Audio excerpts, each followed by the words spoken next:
Hello. Like I said, I am going to be keeping up to date with these. So if I scruffy or something,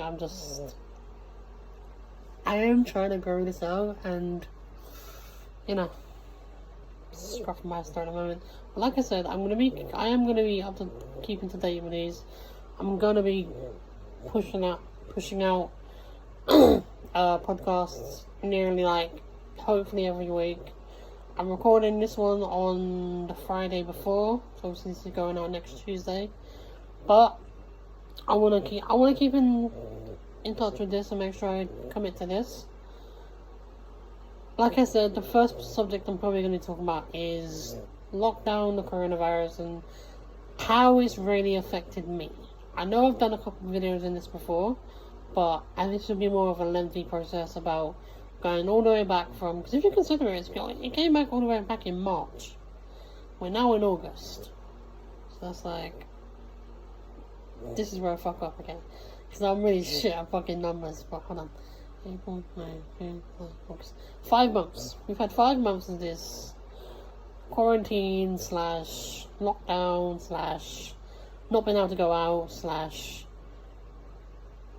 / isolation period where it's,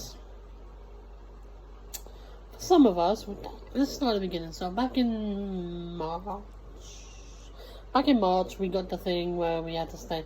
We got the letter saying that we had to stay in for 12 weeks. Now, at first, it was a bit like, alright, cool, we don't want to get this virus, we don't want to die, because people were dying by the thousands. And they're still dying, it's just not been documented as much.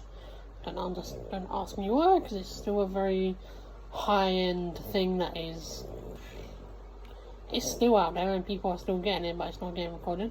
Anyway.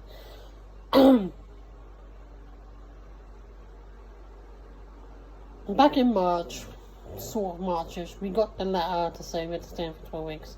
As I was saying, we kind of presumed it as we're gonna have to stay in for these 12 weeks mandatory, and even though it was difficult for us to do things and to get things, we managed, because we had friends come into the house and everything to come and help us out and everything. We had people dropping off stuff because we were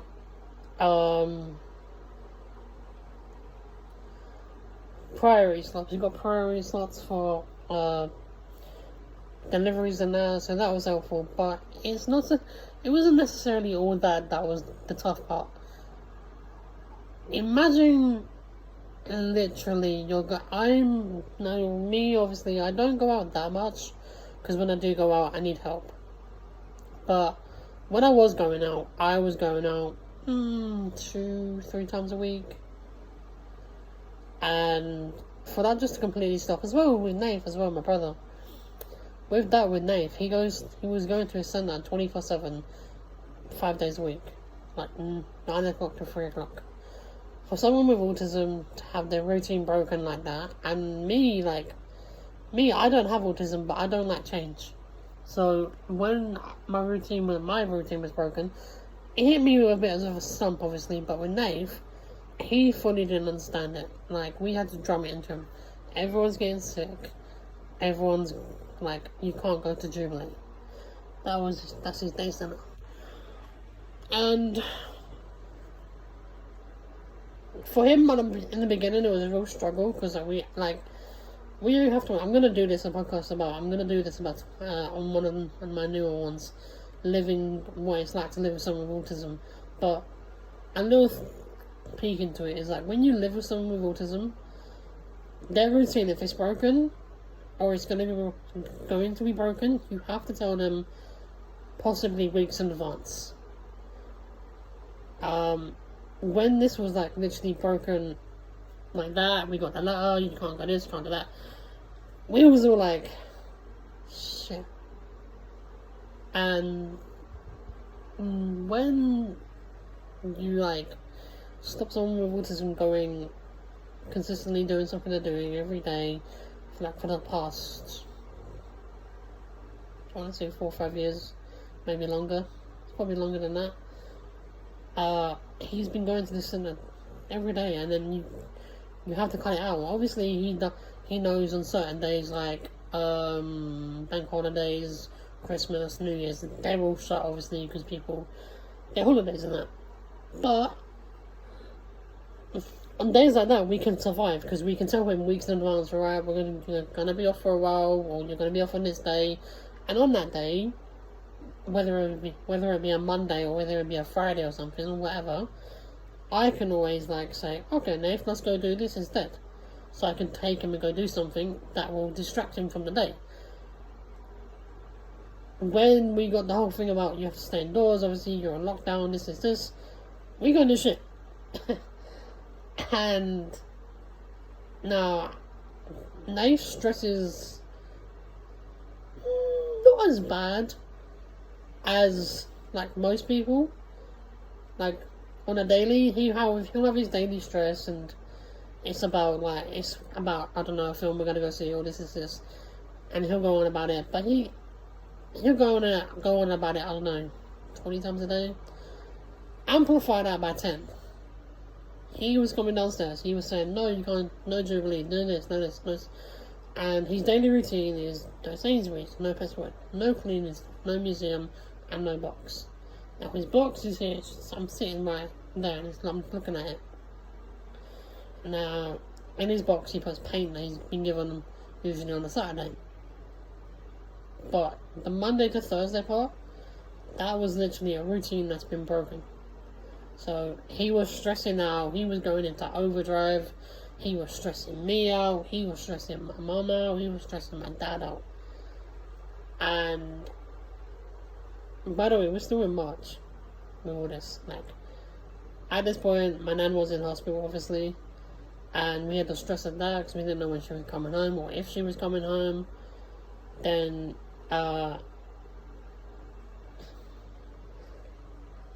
we had the thing where my nan sadly passed away. Then we had to worry. Then, obviously, and with that, we had to wait before we could tell Nath, because we didn't want to put another thing into his brain to like confuse him. That was another thing that struck us all, because me and my mum never really got to grieve, because if I started crying, or if mum started crying, Nath would wanted to know what was wrong. But then obviously another thing, this is all during lockdown. We're all having to deal with this. And it was shit. It was so shit. I couldn't show any emotion. Like, inside I'm fucking dying. And the thing is, I'm stuck indoors. I can't really escape to my room because it's where Nath is. He's in the room and he's watching TV. I no longer have a TV anymore in my room because Nath used to counteract me with a TV. He likes his TV loud. I just didn't watch it. So my routine was wake up, go downstairs, have lunch, because I was getting up at like, I don't know, lunch 10:30, 11ish, not eating until 12, having lunch, sitting downstairs watching TV till like, I don't know, midnight at night, also having dinner or something, and that was it.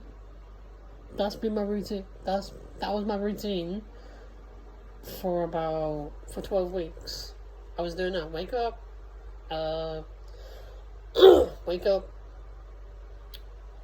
eat, watch TV, go to bed. And obviously during this, my sleep schedule got fucked. I wasn't going to bed before 2-3 o'clock in the morning. That's why I was waking up quite late. But I was still trying to keep in contact with people, trying to tell people, alright, it's cool if you want to message me and everything, but in a sense, with everything that was going on, obviously, with my nan's passing and that, not being able to grieve and everything, and not being able to go out, it all kind of penned up a little bit in me. And one day I just I had to let it out in a sense, so I did. I let out my anger in a sense. Not in a bad way, I just snapped a couple of times, but it got out a little bit of the anger. And then we managed to, because obviously we had to wait weeks. We had to wait so long because my nan sadly died of COVID. We had to wait weeks before we could do the funeral. We had to get the funds together. My mum and that did that. We got the funds together. And then they had the funeral. I obviously wasn't able to attend because someone had to be here for Nave. But luckily, like, we got lucky in a sense because we were waiting for them to prepare the body per se for the funeral. We waited long enough that it was past the 12-week barrier for us to be on lockdown, which was cool. So my mum, my dad, my aunt, my uncle, my other aunt, my other uncle, and my 3 cousins went to the funeral. Said it was really nice. Said it was nothing like they expected it to be, obviously. Very different. But once we had that, it was just like... It then became real that she was gone.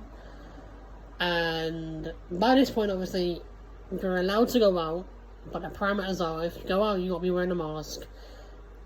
And they ask you in a sense to wear gloves. Now, me and gloves don't work, okay? I don't wear gloves. I can't wear gloves. I made like a little thing to myself that said after my nan's funeral, I'm gonna go out. I was bursting to go out. I was really bursting. I needed to get out. I just needed to go out. And when you're in your house for 12 weeks, maybe 13 weeks, doing the same routine day in, day out, and you're seeing that, as much as I love my family, as much as like they are my everything, when you're in the same house for like 12, 13 weeks, you start getting sick of each other. And when you have that in between where you can go out, or they go out and they can go to the shop or something, you get that little bit of a breather, or stuff like that. And it's like, it's silly, but it's needed. So the day of my nan's funeral, I made a vow. I said, like, right, go have the funeral. When you get back, I'm going out. So I did. I went out. I went for a little drive. I had a mask on. I was proper, like, closed up, obviously. Never came into contact with anyone. I just went for a drive. And in the drive, I was just like, so many emotions running through my head. So many things running through my head. Because I was so on alert about things. I was worried because I was like, this is the first time I've been out in like 13 weeks. What are people going to be like? Are there going to be people out wearing masks? And let me tell you, 80% of people weren't wearing masks. There was about 20%. 20% of fucking people wearing masks. And that got me angry, obviously, because people who aren't wearing masks are the same people that will fucking moan and bitch when they get the corona. Like, oh, you should wear a mask. Bitch, you weren't wearing a mask.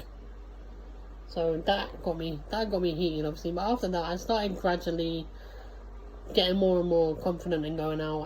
I started going to my local park, and I started going out again.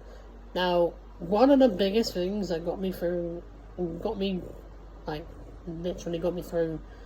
of the things even, and the things that got me through lockdown are audiobooks, because I love to read, but my eyesight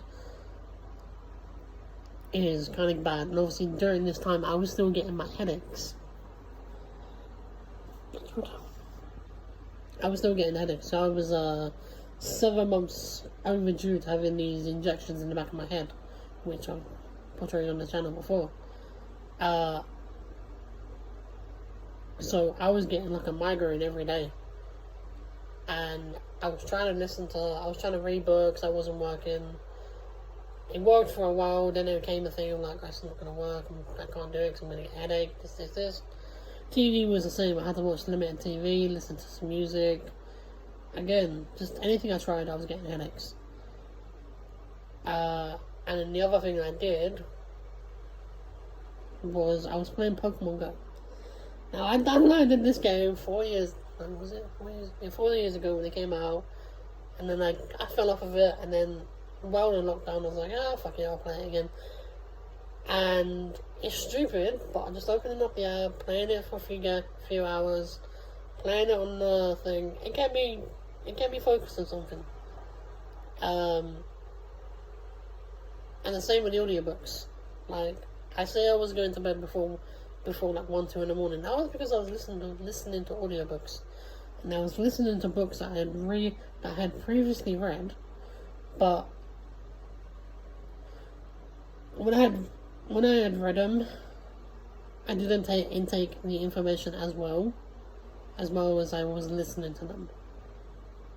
And thank God for Audible, because damn, it's fucking good. I was listening to that. I got hooked on Audible, started buying some books for myself. Did that, and then obviously I started going out again, but I started being more and more cautious about going out, because when I was going out, people were getting close to me, and I'm like, get the fuck away, like, no. But it's difficult in a sense, because whenever I go out, I always wear a mask. Never have gone out without a mask on. I'm seeing people going out, and they're not wearing masks, but this is what I don't understand. I'm wearing a mask, and I'm driving down the street, obviously. They'll cross the road, the non-mask wearers, and I'm like, okay, I don't understand that. Like, if anything, I should be trying to cross the road because you're not wearing a mask, but they're crossing the road. I'm like, I don't have a fucking disease, okay? I don't have the corona. I have hereditary motor sensory neuropathy. Try and say that after a few drinks. I don't have the corona, and it pisses me off because, like, when I'm going to shops and everything, and I'm asking for assistance, obviously, I get they gotta be careful and everything, but most shops I go into nowadays, the workers now have masks on, and they weren't before. They weren't having masks on before, and I was asking them questions and that, and they're like, not coming towards me, and I'm like, I need some help, can you help me? I was getting pissed off with that. But the main thing I've realised during lockdown is that you can get super depressed. Like I said in the video, obviously, I got super depressed because it only takes 1 or 2 days of non-contact from someone that you're talking to 24/7 for them not to text you, and you're like, okay, why haven't they text you? And you start getting in your own head about things, you know, and it's stupid, and I know it's stupid because it's happened to me now, but I was in lockdown and I was trying to text people weren't responding to me, and I'm getting agitated. I'm like, why have they not texted? What have I done wrong? That's not blaming myself, and like, obviously, I've said to people in the past that it's fine if people don't text you, if you need to text me, that's fine. Now I'm on the other end of the receiving thing, and I understand it a lot more. I would fully say during the 13 weeks, I fully got depressed. I got so upset, I got angry, I was in mood swings, and lockdown was, well, still kind of is. It's a shit situation to be in, but it's not fun it's not fun being indoors, I understand that, but because we had to be, and because the amount of deaths that was going on, I understood why we had to be indoors. It just didn't make it any easier, especially when, like, you're doing the same routine day in, day out. So the biggest thing that lockdown, like, the life choice it gave me is, don't waste your fucking life. If you want to go out and do something, go and do something. Be careful, obviously, be safe. Go and do it. If you're able to do it, obviously. There's a lot of people like myself who need help. But if you're able to go out and do things, don't be afraid to go do it. Because, like, you only get one life. You know, you can't waste it sitting indoors thinking, what if I go do this? What if I go do that? No, you got to take it by the balls, in a sense, and just run with it. But yeah. that has been my my lockdown experience up until now. I know it's 20 minutes, so it's not that short, but it is short-ish. But it's the first one, so this will be going out on Tuesday, so when you see this is Tuesday today. If you like this kind of content, please tell me. I will be trying to do this weekly, maybe even try to do it twice a week, if I can think of ideas. Nadal and myself are going to be doing it on certain subjects when he's free, but when he's not free, I'm going to do subjects of my own. Probably more subjects close to my heart about things like the autistic one, living with something with autism, and some other things that I've got written down. But me and him will converse. Until then, till the next video, I will see you soon. Bye.